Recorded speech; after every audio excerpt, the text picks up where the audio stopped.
mientras van buscando ustedes, les quería preguntar quiénes vieron las Crónicas de Narnia, ¿no? No los veo yo en la pantalla, pero era una pregunta que me hacía. ¿Cuántos habían visto esta película o habían leído el libro en el cual están basadas las películas? Bueno, tal vez las viste, esas películas que produjo Disney. Tal vez pudiste leer algún libro. Estos libros han sido hechos por Lewis, este ensayista. Lo cierto es que esta obra fascinante de Narnia ha sido una obra que todavía sigue impactando la vida de niños y adultos. Cada uno de los 7 libros que él escribió, son 7 en total, se relaciona con el Evangelio. Y creo que eso es lo más impactante, ¿no? de todo. Y en particular yo quería que pudiéramos ver una escena de la película de Narnia, que está en la tercera película, La travesía del viajero del alba. Para los que no vieron nunca la película, hago una breve introducción. En esta película aparece Aslan, que es el león que ven ahí. Aslan es una analogía de Jesús en los libros de Lewis, y particularmente en la tercera película podemos ver a los distintos personajes luchando con sus deseos, y muchos de ellos cometen ciertas acciones que después le traen consecuencias. Y lo que quiere ilustrar esta película, o el libro que escribió Lewis, es la lucha del cristiano con el pecado. Y hay una escena particular en la que aparece Lucy. Ahí se me movió Lucy, que es esa niña que está ahí. No es Belu Merino, es Lucy. Por la duda aclaro, es parecida, yo le decía y se reía. Decían Belu. Y bueno, vamos ahora a ver esa escena en la cual Lucy deseaba ser como su hermana, tener la belleza de ella. Y agarra un libro y con ese libro lee como si fuera un acertijo o algo así, que la convierte en la hermana. Pero vamos a verlo, ya estaba haciendo la introducción porque no sé si estaba el video.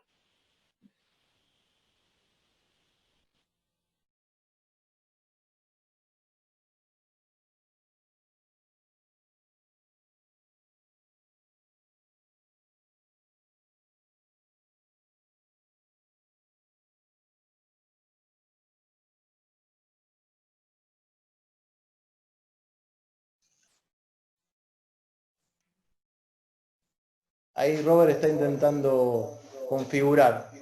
A ver si funciona. Si no, seguimos. ¿Se ve? Se ve ahora, sí.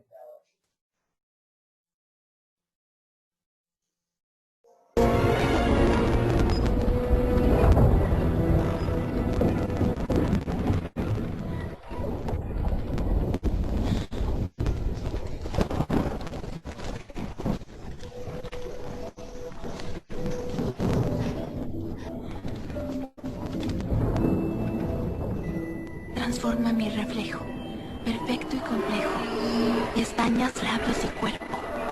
Hazme aquella que a mi parecer es más bella que mi ser.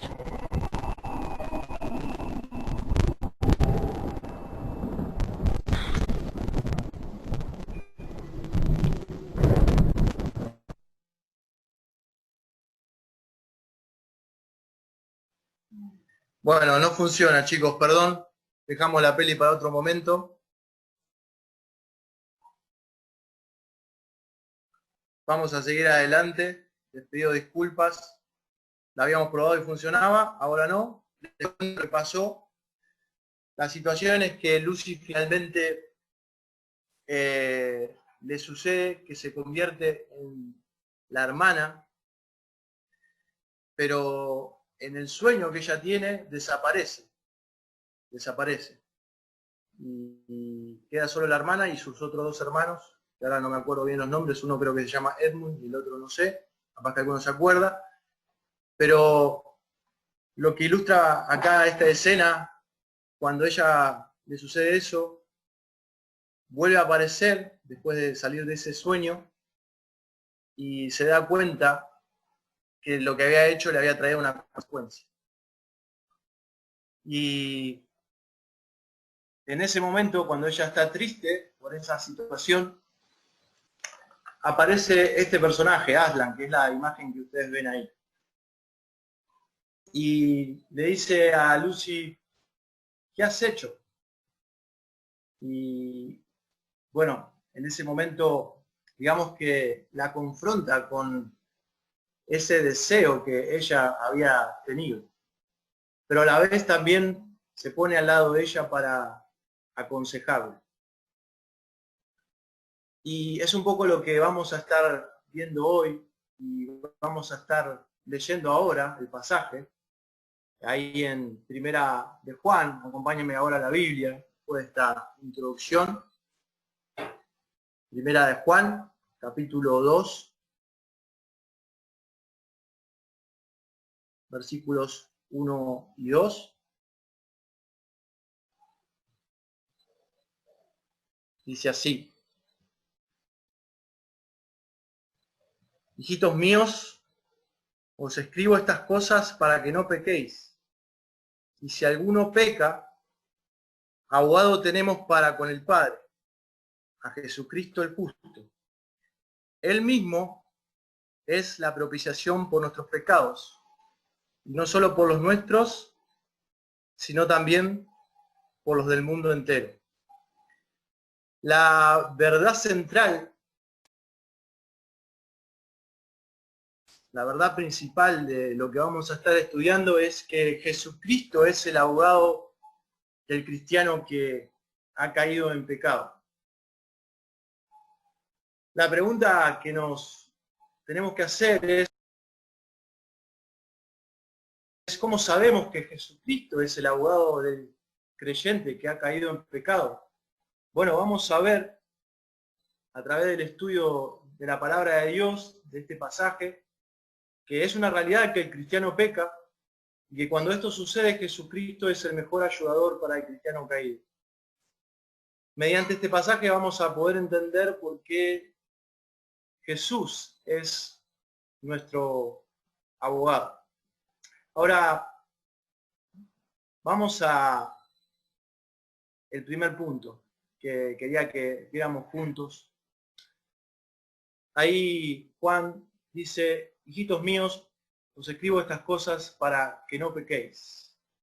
Y la pregunta es, ¿los cristianos pecan?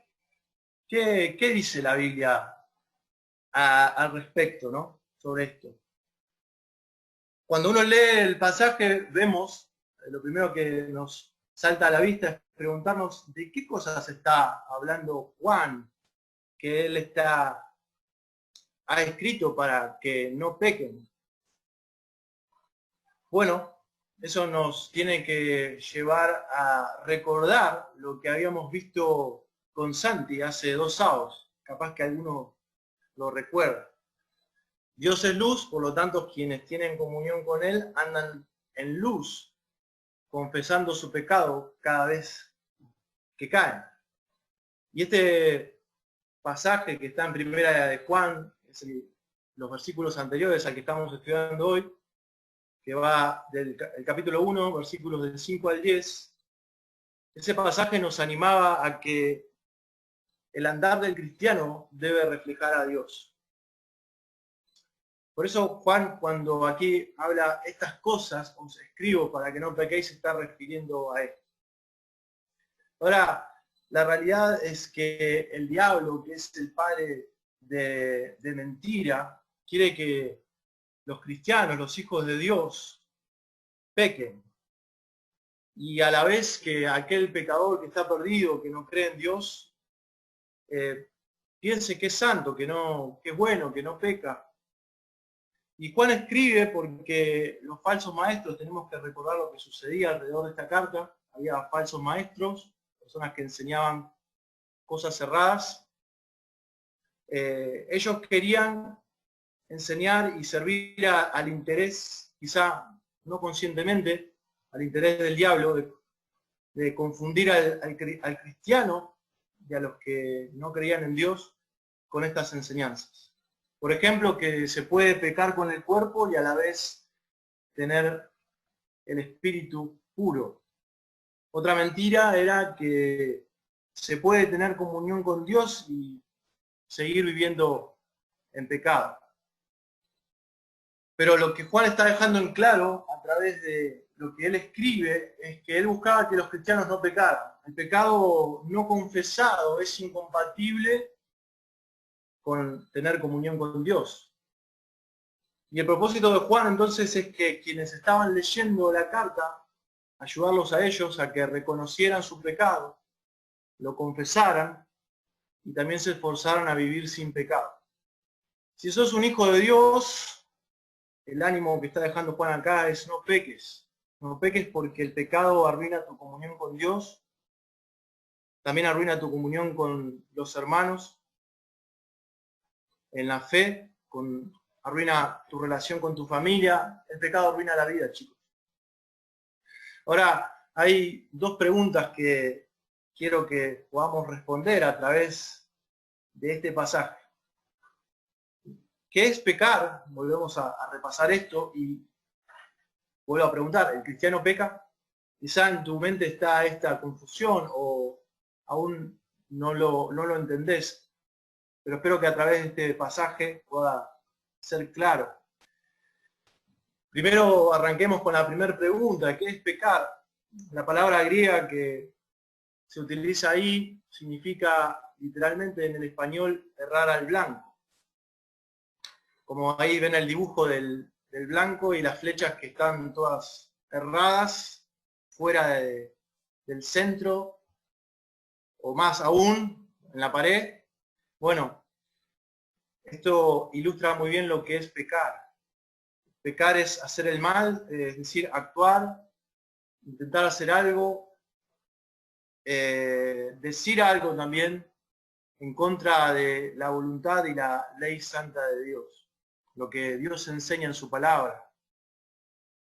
Otra definición que hay de pecado, por ahí para aclarar más, el pecado es no conformarnos a la ley moral de Dios en acciones, actitudes o naturaleza.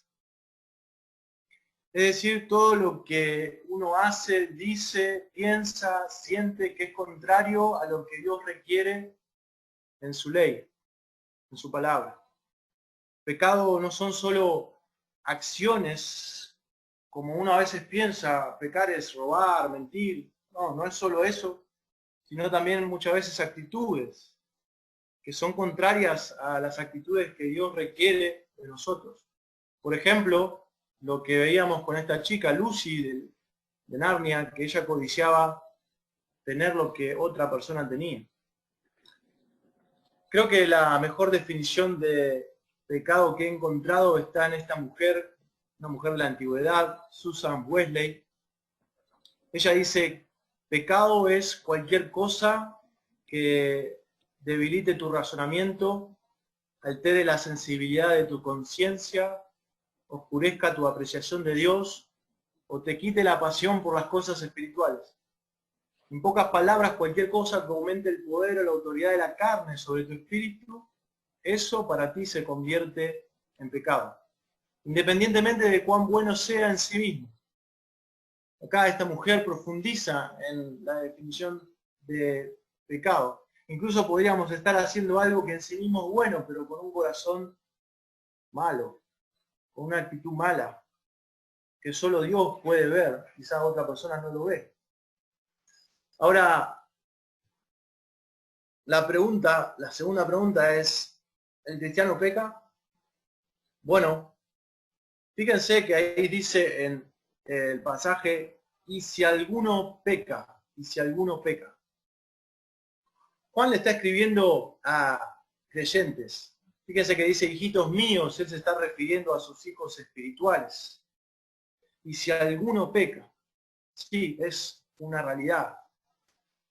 El cristiano sí peca, pero quiero aclarar algo. El cristiano cae en pecado, pero no practica el pecado.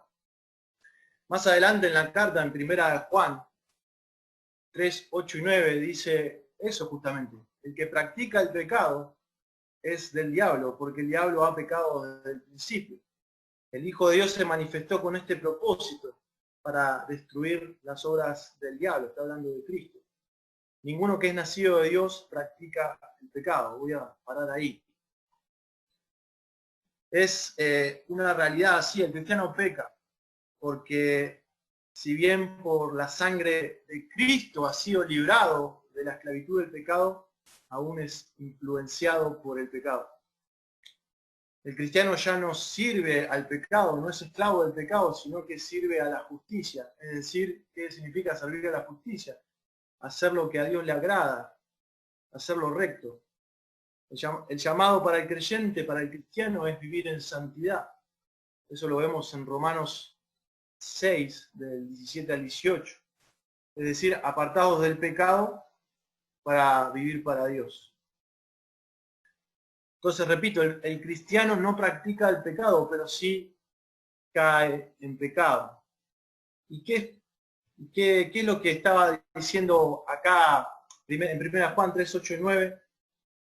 Esto significa que la vida del cristiano no se caracteriza por ser una vida de pecado, sino que se caracteriza por practicar la justicia, lo que se amolda a la ley de Dios.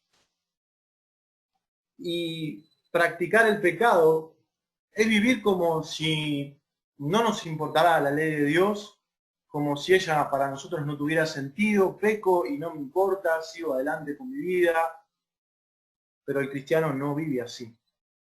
El cristiano tiene recursos en Cristo, tiene el poder para resistir al pecado y no pecar. No por su capacidad, sino por lo que tiene en Cristo, por su unión con Cristo. Ahora, en la semana les di un pasaje, Romanos capítulo 7, del 15 al 25, y pregunté, ¿con qué lucha el cristiano? Creo que era así la pregunta. Y la realidad es que el cristiano lucha con el pecado. Lo que Pablo está diciendo en resumidas cuentas en estos versículos de Romanos 7 es, sabemos que no tenemos que pecar, no queremos pecar porque eso es un deseo que Dios pone en nosotros, ahora queremos agradar a Dios, pero queremos pecar. Y eso, ahí se produce una lucha en nuestro interior, una batalla, podríamos decir la Tercera Guerra Mundial en nuestro interior. Y qué dolor nos causa cuando caemos en pecado. El cristiano, es cierto, ha sido redimido por la sangre de Cristo, transformado su vida por la gracia del Señor, pero luchará diariamente con dos voluntades. La carnal, es decir, aquella que es la naturaleza pecaminosa, que quiere ir en contra de Dios, y su nueva naturaleza, la espiritual, que ahora quiere agradar a Dios. No somos perfectos aún, vamos en camino a eso. Seremos transformados en nuestro cuerpo, ya libre de pecado, cuando estemos en los cielos, en Cristo. Ahora, fíjense que Juan avanza sobre esto y va a responder una pregunta, y quiero que nosotros pensemos en esto y podamos entender lo que Juan está diciendo. ¿Qué sucede si algún cristiano que anda en luz peca? ¿Qué sucede?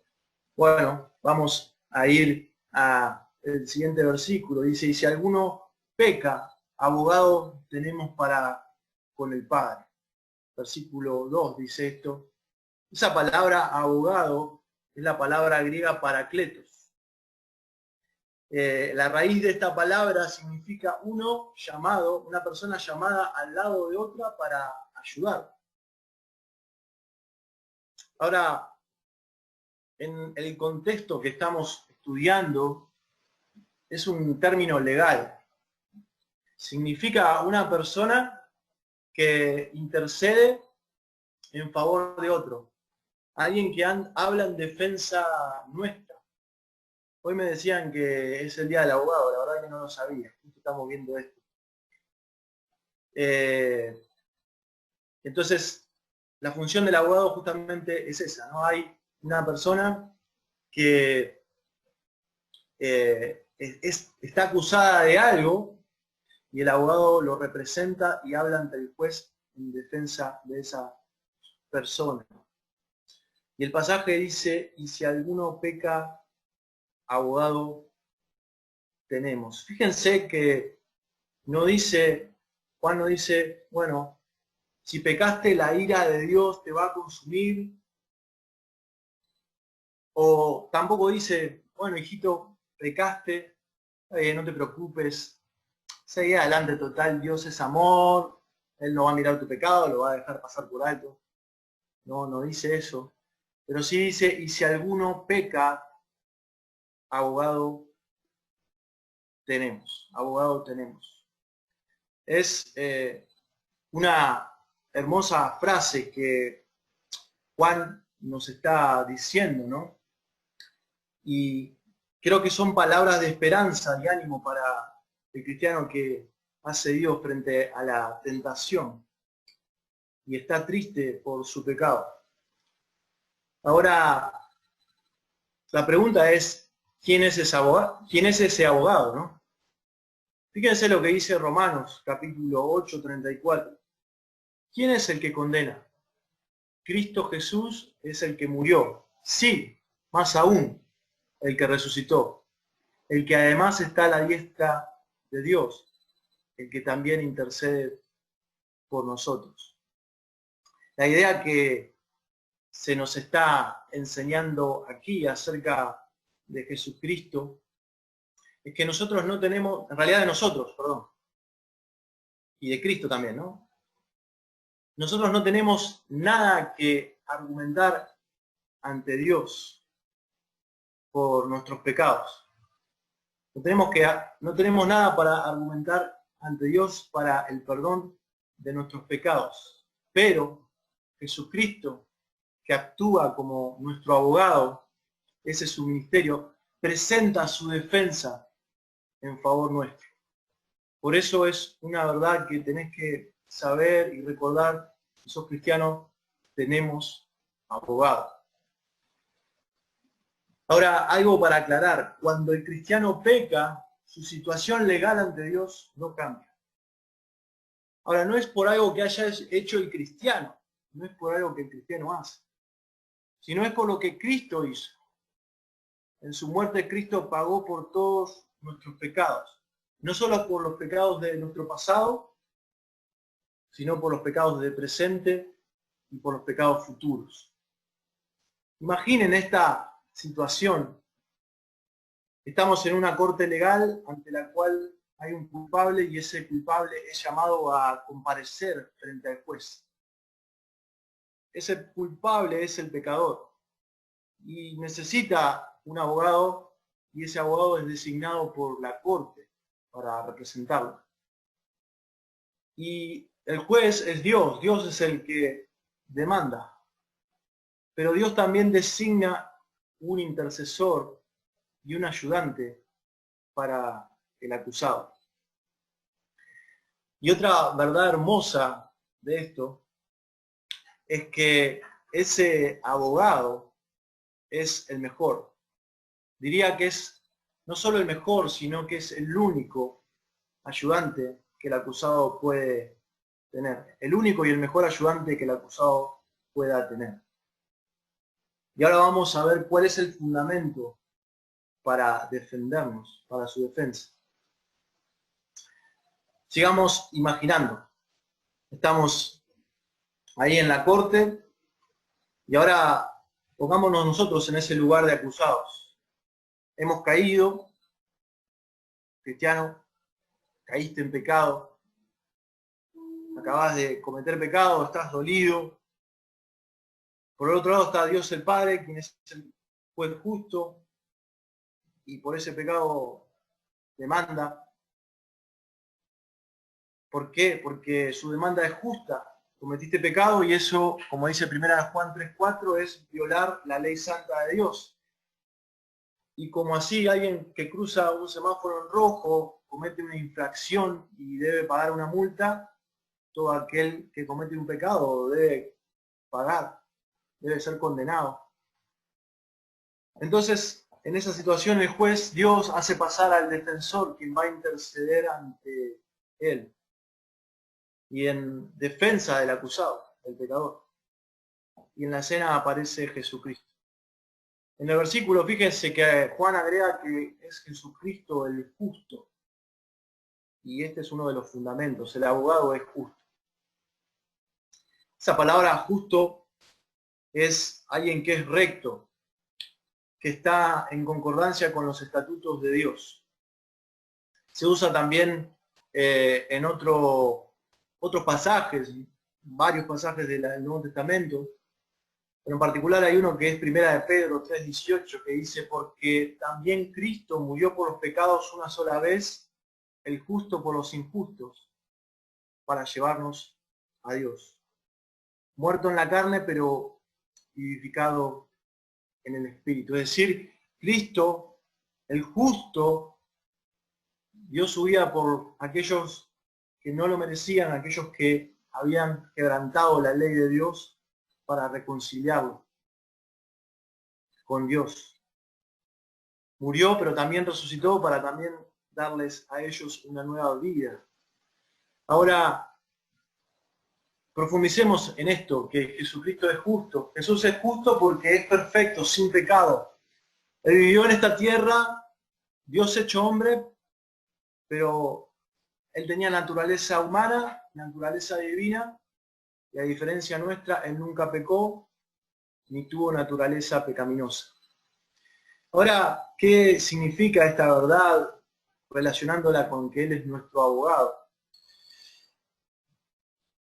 Él es el perfecto ayudante o abogado, porque no solamente no tiene pecados propios por los cuales deba sufrir una condena, sino que tiene también la capacidad de interceder por otros. ¿Por qué? Porque no ha sido contaminado por el pecado. Y como dice ahí en la pantalla, Él es el único que puede presentar su propia justicia ante Dios y pedirle que perdone a los pecadores en base a su acto justo. Ese acto justo es lo que Él ha hecho en la cruz. Ahora, sigamos imaginando otra vez la escena. Ahí estaba el acusado, el pecador, ha pecado, pero aparece Jesucristo. Jesús intercede ante el Padre diciéndole, yo pagué por ese pecado, derramé toda mi sangre para el perdón de pecados. Yo ocupé el lugar de este pecador en la cruz. También en esa misma escena no debemos descuidar de ver que está Satanás, el diablo. Sería como el fiscal. Apocalipsis 12:10 describe a el diablo, Satanás, como aquel que acusa delante de Dios a los cristianos día y noche. Pero el cristiano tiene un precioso sumo sacerdote, Jesucristo. Su ministerio, además de compadecerse de nosotros, es el de interceder ante el Padre para concedernos el perdón de nuestros pecados. No es que Cristo tiene que, cada vez que pecamos, vuelve a ser sacrificado, no, porque su sacrificio fue una vez y para siempre y suficiente. Pero Dios es un juez justo, no puede hacer la vista gorda, como se dice, y dejar pasar nuestros pecados como si nada hubiera pasado. No, hemos pecado, hemos cometido una gran afrenta a la ley santa de Dios. pero damos gracias a Jesucristo, que solo y únicamente a través de Él es posible el perdón de nuestros pecados. Y ahí vemos la gracia y la misericordia de Dios.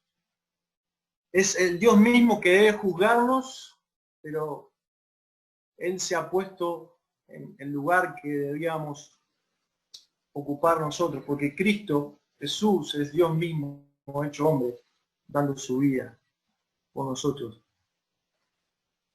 Dios ve nuestros pecados, no lo puede pasar por alto, el diablo nos acusa, pero Jesús es nuestro abogado, intercediendo frente al Padre. Y repito, ahí podríamos imaginar la imagen. Yo pagué por ese pecado, derramé toda mi sangre para el perdón de ese pecado. Yo ocupé el lugar de este pecador en la cruz. Ahora, para aplicar esta verdad, pensar que debe producir en vos esta verdad que estamos aprendiendo ahora, bueno, cuando pecamos, ¿qué deberíamos hacer? Leyendo Hebreos, capítulo 4, versículos 14 al 16, dice, teniendo pues un gran sumo sacerdote que trascendió los cielos, Jesús, el Hijo de Dios, retengamos nuestra fe, porque no tenemos un sumo sacerdote que no pueda compadecerse de nuestras flaquezas, sino que uno que ha sido tentado en todo como nosotros, pero sin pecado. Por tanto, y este es el versículo clave, acerquémonos con confianza al trono de la gracia para que recibamos misericordia y hallemos gracia para la ayuda oportuna. Quiero animarte, quiero animar a los cristianos, aquellos que están escuchando y creen en Cristo, han pasado de muerte a vida. Si pecaste, acá la idea no es tranquilo, pecá porque puedes seguir pecando, no pasa nada, Dios te va a perdonar, no. La idea no peques primero, como vimos al principio, porque eso primero es una afrenta al Dios Santo, estás desagradando a Dios y después eso trae también un montón de consecuencias a tu vida. Pero si caíste, si has caído en pecado, acá tenemos una hermosa verdad, tenés que acercarte nuevamente a Dios. Arrepentido, confesar tu pecado, como dice primera de Juan 1:9. Cuando el cristiano peca, recuerdo, su situación legal ante Dios no cambia, seguimos siendo perdonados, no por algo nuestro, sino por lo que Cristo ya hizo en la cruz. Una vez y para siempre. Seguimos conservando nuestra justificación delante de Dios, no perdimos nuestra posición como hijos de Dios, pero sí nuestra comunión con Dios se ve alterada, perturbada. También, como dije antes, la comunión con otros se ve perturbada. Toda la vida cristiana se ve afectada por el pecado. Pero este pasaje que estamos estudiando y el de Hebreos nos anima, nos recuerda que tenemos a Jesucristo, que se compadece de nosotros porque Él ha estado en esta tierra, conoce lo que es la tentación y Él puede compadecerse. Pero también Él es el justo, el que dio su vida por los injustos para pagar nuestros pecados pasados, presentes y futuros, y Él es nuestra oportuna ayuda cuando hemos caído. Y podemos acercarnos nuevamente al trono, a Dios nuevamente, por Cristo. Gloria a Dios por eso, por el Paracletos, por la ayuda. Él es nuestro mejor ayudante para cuando hemos caído en batalla. Ahora, hay un segundo fundamento que dice ahí, el versículo 2, que Él mismo es la propiciación por nuestros pecados. Versículo 2. Esa palabra difícil, propiciación. ¿Qué es eso? Bueno, tenemos que ir al Antiguo Testamento. De ahí viene esa palabra. Éxodo 25-22 se está hablando en ese contexto describe el tabernáculo, es decir, el lugar que Dios había designado para que habitara en medio de su pueblo. Y allí estaba uno de los elementos más importantes, era el arca, que se ve ahí. Y el arca tenía encima como una tapa que era el propiciatorio, una cubierta. Sobre esa tapa, sobre esa cubierta, vamos a acercar un poco la imagen, vemos al sumo sacerdote. ¿Qué hacía el sumo sacerdote? Ahí rociaba en el propiciatorio, sobre esa cubierta, la sangre de un cordero sin mancha, sin defecto. Y solo era posible la comunión o la conexión de Dios con su pueblo a través de este sacrificio. Por eso en Éxodo 25-22 declara, allí me encontraré contigo, le dice al pueblo Dios. Ahora esta palabra que vemos en Éxodo, esta palabra hebrea, en el idioma hebreo, se conecta con la palabra griega que vemos ahora en 1 Juan. Y están otros pasajes como en Romanos, capítulo 3. Y esa palabra griega es hilasterión. Sin duda lo que veíamos recién de la propiciación en Éxodo, del propiciatorio, es lo que Cristo hizo en la cruz en favor de los pecadores. La palabra hilasterión significa apaciguamiento o satisfacción. Ahora explico un poco más para que se entienda. Podríamos dar otros sinónimos. Es lo que Cristo hizo en la cruz en favor del pecador. Es decir, Él contuvo o calmó la ira de Dios Padre por nuestros pecados. El sacrificio de Jesús en la cruz llegó a ser el sacrificio aceptable para aplacar la ira santa de Dios a causa de nuestro pecado. Vamos a repasar para seguir aclarando. ¿El cristiano peca? Sí, lo vimos recién.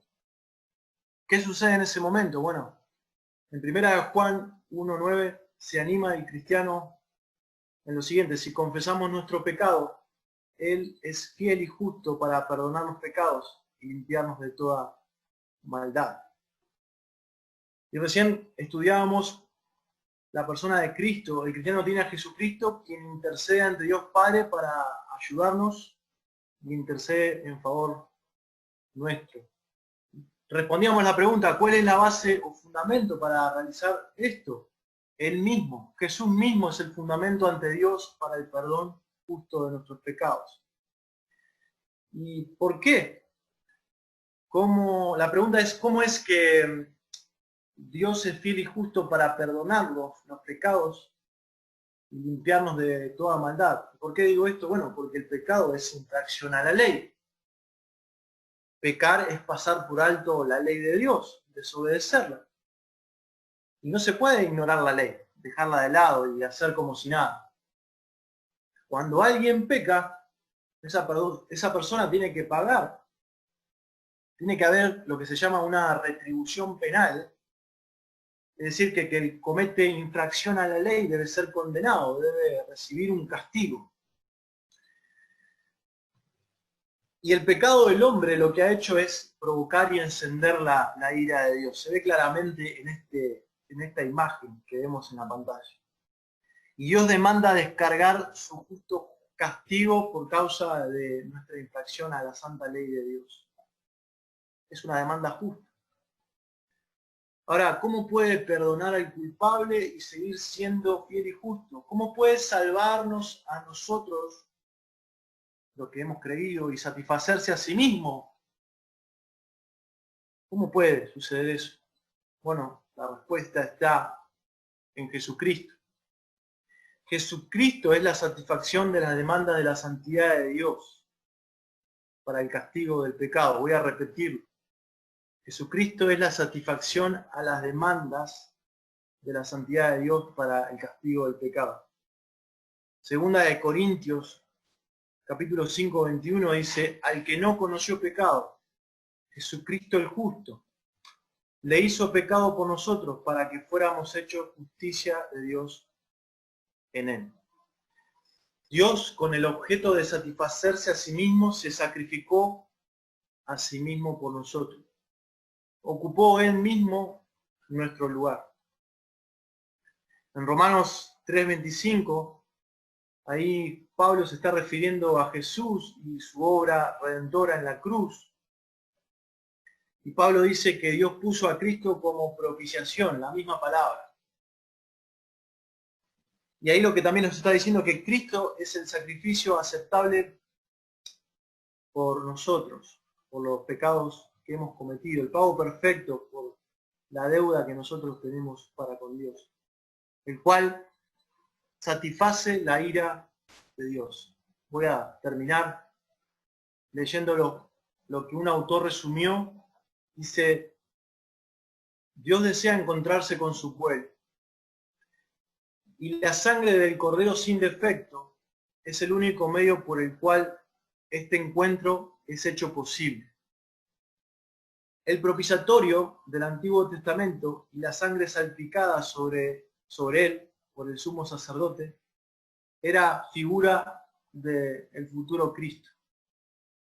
¿Por qué? Porque Cristo vino, Cristo hizo el sacrificio y Cristo fue resucitado de los muertos en favor de los pecadores. Ahora, para concluir y ya terminar, Jesucristo es el abogado. Jesucristo es el abogado de aquellos que creen que necesitan un abogado. Repito, Jesucristo es el abogado de aquellos que creen que necesitan un abogado. Bajo nuestras propias fuerzas es imposible quitar el pecado, que de por sí está en nosotros desde que nacemos. Si nos acercamos a Él, podemos dejar nuestras cargas y vivir una vida nueva. Yo no sé cuál es tu situación hoy. Si luchás con el pecado como todo verdadero cristiano, bueno, lo que hoy vimos es un ánimo, y recordá que tenés un abogado, y que ese abogado es el mejor, el único abogado que pueda presentar defensa delante de Dios, y eso te tiene que animar a ir a Dios, a volver a Dios y a confesar tus pecados. Y arrepentido obviamente de eso, confesando tus pecados a Dios. Pero hay otra situación que pueda estar pasando. Quizá entre nosotros hay personas que practican el pecado y no les importa, como en algún momento lo era yo. Y si esa es tu situación, quiero decirte que estás condenado. Aquel que rehúsa creer en el Hijo está condenado, y la ira de Dios está sobre él. Y la realidad, y espero que puedas ver tu pecado hoy, y también ver que necesitas un abogado, y ese abogado es Jesucristo. Oramos. Padre Santo, te doy gracias por tu palabra, que tú puedas seguir hablándonos por medio de este pasaje y el tiempo en grupos. Danos sabiduría también, Padre, para seguir meditando en tus escrituras, y que las verdades del Evangelio puedan ser un ánimo para los que son creyentes. Y si hay personas que aún no te conocen, hay personas aquí entre nosotros en la reunión que se están dando cuenta de su situación delante de ti, Señor, hoy puede ser el día de salvación. Te ruego por ellos para que tú puedas guiarles al arrepentimiento y puedan depositar su fe en ti, Padre. Sigue llevando luz a nuestras vidas a través de tu palabra, en el nombre de Cristo Jesús. Amén.